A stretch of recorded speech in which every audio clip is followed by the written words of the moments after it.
Greetings and welcome to another video of the Hindu vocab series. Let us begin. Always seek out the seed of triumph in every adversity. देखिए आज सबसे पहले एक Holi special word पर नज़र डालते हैं. ड्रेंच. काफ़ी टू बी ऑनेस्ट इतना ज़्यादा मुश्किल वर्ड नहीं है, बट लोग इसको इस्तेमाल नहीं करते. मेरी ये शिकायत है. आई थिंक इंडिया में लोग बहुत ज़्यादा बार ड्रेंच होते हैं and they should use this word. आप बारिश में भी अब भीग जाते हैं तो आप मैंने काफ़ी बार देखा है कई लोगों को कहते हैं कि आई गॉट वेट वगैरह. You should say I was drenched, भीग गया बारिश में. तो देखिए ड्रेंच का अर्थ होता है भीगना. सोक, सैचुरेट, वेट थ्रू या वेट थॉरली. तो देखिए यहाँ पर कुछ सेंटेंसेस आपके लिए. She manage to avoid getting drenched even though I threw a bucket of water at her. मैंने पूरी बाल्टी भर के उसकी तरफ फेंका मगर तब भी वो भीगने से बच गई. उसके अलावा आप ये भी कह सकते हैं I was standing outside alone that night getting drenched in the rain with my shirt clinging to me like a second skin. बहुत बढ़िया सेंटेंस है भाई द वे. इसको पता नहीं कैसे बनाया मैंने, बट कई बार होता है शर्ट इतनी ज़्यादा भीग जाती है कि स्किन से ऐसे चिपक जाती है कि जैसे आपकी सेकेंड स्किन हो. सो क्रिएटिव वे है यूज़ करने का. एंड मेन याद रखिएगा ड्रेंच यहाँ पे द हिंदू में इसको यूज़ किया गया है. Holi is a time to get drenched in the colours of folk and semi classic music. तो देखिए ड्रेंच आदमी सिर्फ पानी में नहीं होता. You can be drenched in colours और म्यूजिक. ठीक है, you can be drenched in love. किसी भी चीज़ में भीगना आप उस वहाँ पर ड्रेंच इस्तेमाल कर सकते हैं. देखिए अगला शब्द है एक्सकोरिएशन. यहाँ पर द हिंदू में काफ़ी कंट्रोवर्शियल वे में इसको यूज़ किया गया है. मेरा पढ़ने का मन तो नहीं कर रहा, बट बस वर्ड को समझाने के लिए आपको बता रहा हूँ. तो यहाँ पर राइटर कह रही हैं कि वो इलाहाबाद हाई कोर्ट के सामने वो थी और वहाँ पर कुछ लॉयर से बात कर रहे थे कि किस तरीके से वहाँ पर इलेक्शंस प्ले आउट हो रहे हैं, क्या वहाँ पर हो रहा है, कौन जीत रहा है, कौन हार रहा है. तो यहाँ पर इमीडिएटली उन्होंने कहा कि अचानक से एक कॉन्वर्जेसन शुरू हो गई. एक डिजेनरेटेड हो गई उनकी कॉन्वर्जेसन. डिजेनरेट मतलब स्तर गिर गया उसका. ठीक है, स्तर कैसे गिर गया? क्योंकि जीनोफोबिया होता है आपसे जो अलग है उसका डर, उसका भय. तो जीनोफोबिक एक्सकोरिएशन. देखिए एक्सकोरिएशन का अर्थ होता है किसी चीज़ में गलती निकालना, किसी चीज़ को कंडेम करना, किसी चीज़ को अटैक करना. तो यहाँ पे कह रहे हैं जीनोफोबिक एक्सकोरिएशन ऑफ मुस्लिम्स. तो यहाँ पर कुछ बिगोटेड लोग होंगे जिनके जीनोफोबिक माइंडसेट है, उनको जीनोफोबिया से वो परेशान है. तो वो काफ़ी हद तक मुस्लिम्स को डिनाउंस कर रहे थे. ये दोनों साइड्स में होता है. कुछ एक स्मॉल परसेंटेज होती है जो एक दूसरे में गलतियाँ निकालती रहती है, एक दूसरे को कंडेम करती रहती है, एक दूसरे को डिनाउंस करती रहती है और एक दूसरे को अटैक करती रहती है. सो अब यहाँ से आप इसका मतलब समझ गए होंगे. तो कुछ सेंटेंसेस आपके सामने. Hillary Clinton was excoriated and shunned even within her own party after the loss to Donald Trump. तो डोनाल्ड ट्रंप से हारने के बाद हिलेरी क्लिंटन की डेमोक्रेटिक पार्टी में ही उनमें गलतियां निकालनी शुरू कर दी लोगों ने कि ये इसका वैसे ही कुछ था नहीं, she was never a good leader, इसकी वजह से हमारी पार्टी हार गई. ठीक है, यही होता है. जब आप जीतते हैं तो यू आर द बॉस, जब आप हारते हैं तो इट्स योर फॉल्ट. और उसके अलावा आप ये भी कह सकते हो my atheist friend excoriated religious riots with burning passion in his latest blog. कोई लोग ब्लॉग्स लिखते हैं, वहाँ पे अपने विचार वगैरह शेयर करते हैं. तो मेरा दोस्त जो एक नास्तिक है उसने बहुत ही कड़े शब्दों में डिनाउंस किया, निंदा करी, कंडेम किया रिलीजियस राइट्स को. क्योंकि सीधी सी बात है जो नास्तिक हो तो समझ ही नहीं आएगा कि भगवान के नाम पे दो लोग लड़ रहे हैं. It's stupid. तो इसका उल्टा क्या होगा, एंटोनिम क्या होगा एक्सकोरिएशन का? देखिए इसका उल्टा होगा, एंटोनिम होगा एक्लेमेशन, ऑनर करना, किसी को ट्रिब्यूट करना. ठीक है, तो वर्ड्स याद रखिएगा इसमें. एक्सकोरिएशन के मैंने आपको यहाँ पर सिनोनिम्स भी बता दिए हैं और एंटोनिम भी बता दिए हैं. और PDF आपको टेलीग्राम वाले ग्रुप में मिल जाएगी. मैं हर जगह पोस्ट नहीं करने वाला. एक जगह होती है वहाँ पे हर दिन की आपको सीक्वेंस में मिल जाएगी, तो आपको कभी कन्फ्यूजन भी नहीं होगा.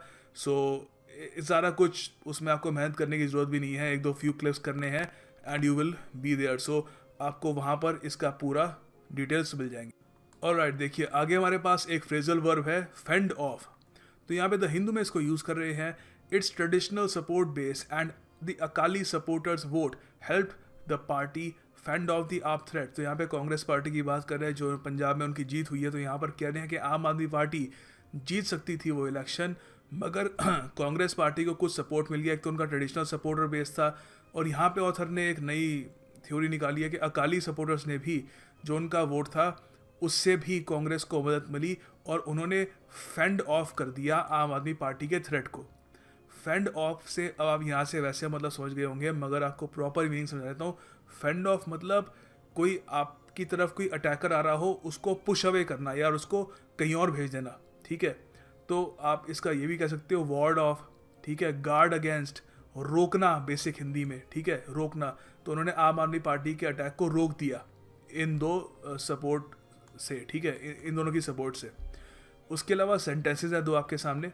The politician has to learn how to fend off unfriendly questions specially from the press. A politician actually, तो सीधी सी बात है, कोई भी नेता होगा तो उसको ये बात तो सीखनी होगी कि किस तरीके से मैं रेजिस्ट कर पाऊँ, गार्ड अगेंस्ट कर पाऊँ, वार्ड ऑफ कर पाऊँ अनफ्रेंडली क्वेश्चंस को।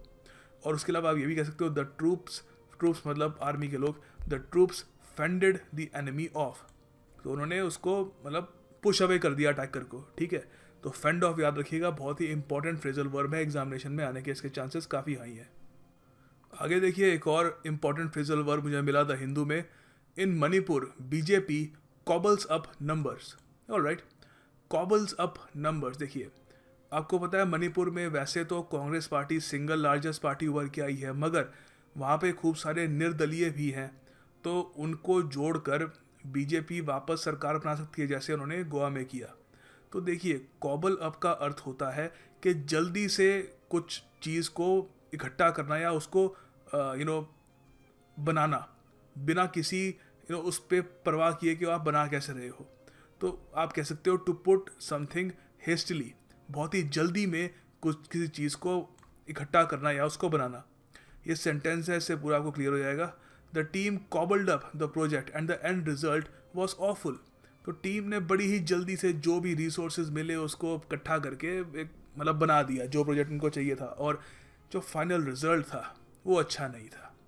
क्योंकि अगर फाइनल रिजल्ट आपको अच्छा चाहिए तो आपको मेहनत तो करनी पड़ेगी, जैसे मैं इन वीडियोस में करता हूँ। I put in a lot of effort, कभी भी कॉबल अप नहीं करता। Okay, alright, MCQ। देखिए, आपको टेक हार्ट, जो एक बहुत ही बढ़िया इडियम है, इसका आपको अर्थ बताना है। To feel encouraged, to feel sad, to fall in love या to steal someone's heart. Please comment box में इसको अटेम्प्ट करिएगा, सो दैट आपका प्रॉपर रिविजन हो जाए and you don't forget what you have learned. देखिए, अगला शब्द है डिसिपेट। डिसिपेट बहुत ही बढ़िया शब्द है एक्चुअली। हिंदू में इसको यूज़ कर रहे हैं। Dissipated Jat anger let's RLD down. अच्छा, देखिए, पहली बात तो लेट डाउन मतलब डिसअपॉइंट किया। किसको डिसअपॉइंट किया? RLD को। RLD एक पॉलिटिकल पार्टी है जो ये सोच रही थी कि जो जाट कम्युनिटी है यूपी में, उनका जो गुस्सा है उसकी वजह से उनको काफ़ी सारी सीटें मिल जाएंगी। मगर गुस्सा क्या हो गया? वो डिसिपेट हो गया। डिसिपेट का अर्थ होता है गायब सा हो गया, ठीक है, अलग अलग दिशाओं में चला गया, इवेपोरेट सा हो गया।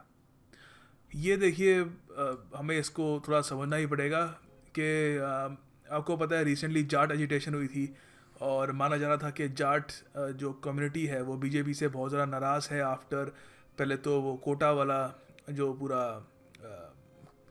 हुआ था, जो भी हुआ था, और उसके बाद फिर डीमोनेटाइजेशन के बाद भी माना जा रहा था कि जाट कम्युनिटी काफ़ी नाराज़ है बीजेपी से। मगर वो जो एंगर था उनका वो इधर उधर बढ़ गया, तो वो एंगर बढ़ गया, तो उसकी वजह से वोट्स में वो कन्वर्ट नहीं हुआ और RLD डिसअपॉइंट हो गई। तो इसके कुछ सेंटेंसेस बनाते हैं डिसअपेट की। तो यहाँ पे ये बहुत बड़ी सेंटेंस है। He felt his anger dissipating as he looked at her. वाह, नाइस सेंटेंस, राइट।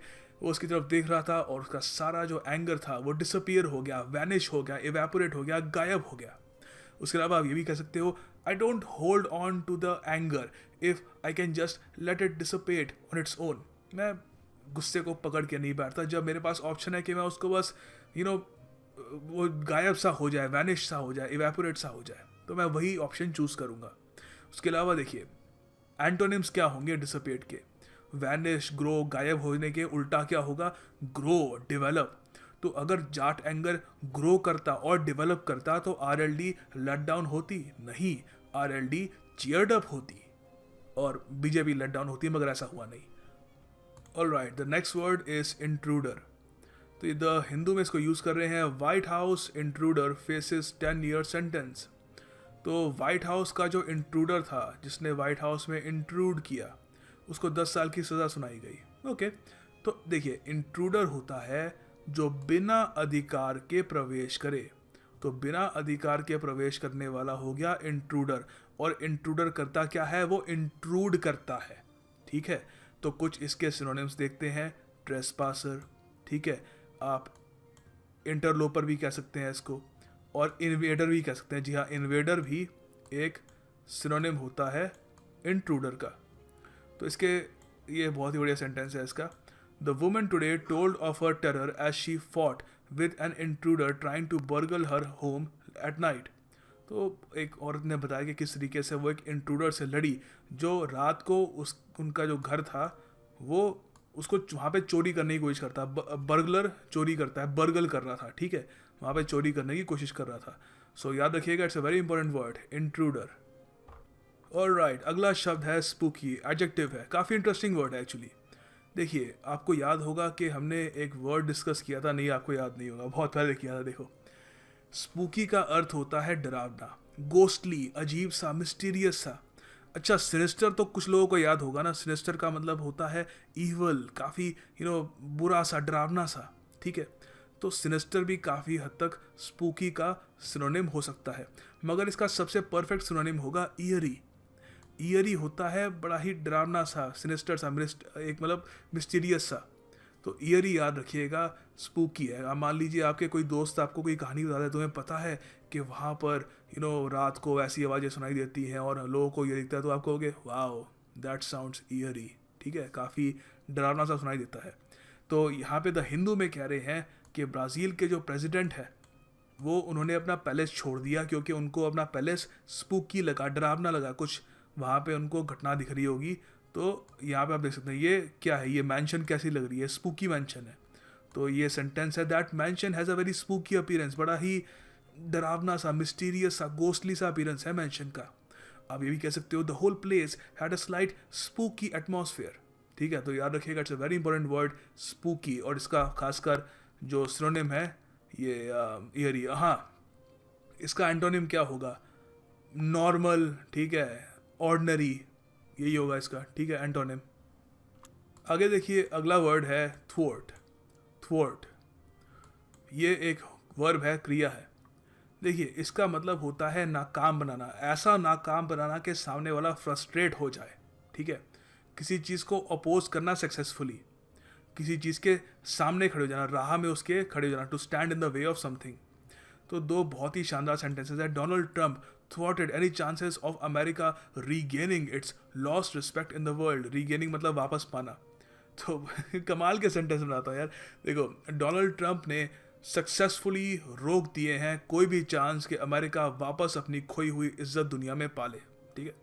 और उसके अलावा आप ये भी कह सकते हो, the government had been able to thwart all attempts by opposition leaders to form new parties, ठीक है। उन्होंने सारा जो अपोजिशन पार्टी कोई भी नई पार्टी बना सके, वो सारे जो उनके ये मंसूबे थे उनको नाकाम बना दिया, ठीक है।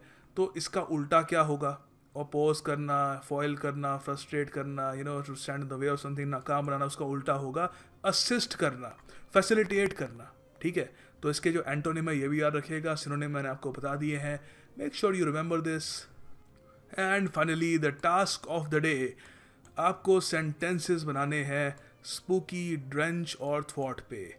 एंड एक्चुअली आज मेरा वीडियो बनाने का मूड था नहीं, but I don't know, I really enjoy doing this, to be honest. ये मैं बहुत सारी वीडियोस बनाता हूँ। रिसेंटली मैंने स्टडी IQ पे एक वीडियो बनाई है about space x and Elon Musk.